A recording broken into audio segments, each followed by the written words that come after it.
Welcome to The Explainer. Today we're diving into a high-stakes legal battle between two star athletes. And it really forces us to ask a tough question. When is it better to fight for your money? And when is it actually smarter to just protect your reputation? Okay, let's get right into it. At the very center of this story, you've got two elite athletes whose professional success is, well, it's matched only by their public profile. So, on one side, we have Xavier, a wide receiver for the Kansas City Chiefs. And on the other side is his ex-fiancée, Tia Jones, who's a huge international track and field star. What used to be a personal relationship has now, completely spilled out into the courtroom. And look, this isn't just some messy breakup. We're talking about a formal lawsuit filed by Worthy. The allegations at its core, we're talking extortion and theft, have turned this into a really, really high-stakes legal battle. So let's break down the actual financial claims here.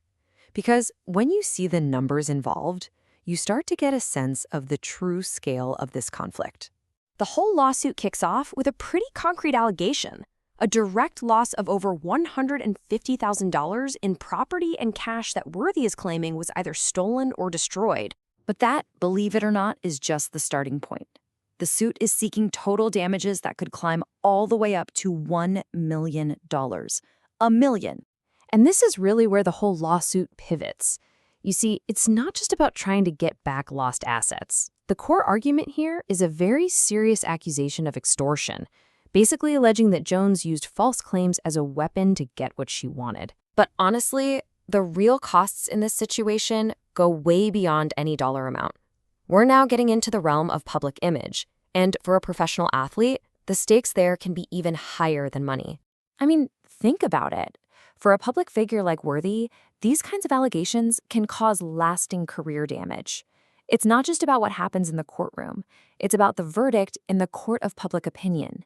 And that can affect everything from his standing with the Chiefs to future endorsement deals. The whole shebang. So this brings us right to the core dilemma. When you're facing a huge financial loss and a potential hit to your reputation, your first instinct is probably to fight back, right? But the question is fighting back always the smartest move? And this really sets up a powerful internal conflict. On one side, you've got that emotional drive for justice, that need to be proven right. And on the other side, you've got the cold, hard calculation of what a public battle like this could cost you in the long run. It's heart versus head. This basically leaves two very clear but totally different paths you could take. The first is the emotional one. Sue.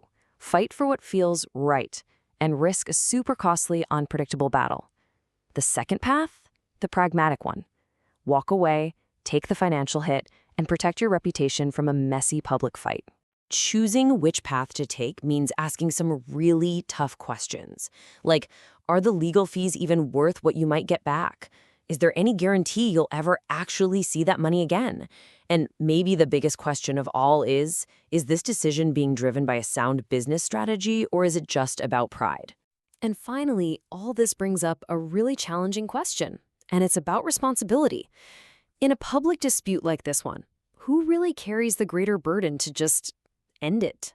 One school of thought on this argues that the person who has more to lose, we're talking future earnings, endorsements, public standing, well, that person has a greater responsibility to de-escalate the situation. And in this specific conflict, you could definitely argue that person is Worthy. So if you look at it through that lens, the decision to sue starts to look less like a cold business calculation and more like a response that's really driven by pride. But there's also a powerful counter-argument here. That failing to fight back against alleged extortion isn't really pragmatic, it's just risky in a different way. From that perspective, the lawsuit is a necessary move to protect your name and, well, draw a line in the sand. And in the end, this whole story leaves us with a question that applies far, far beyond the world of professional sports. It really forces all of us to think about the battles we choose to fight in our own lives and to ask ourselves, when does the cost of being right become just too high?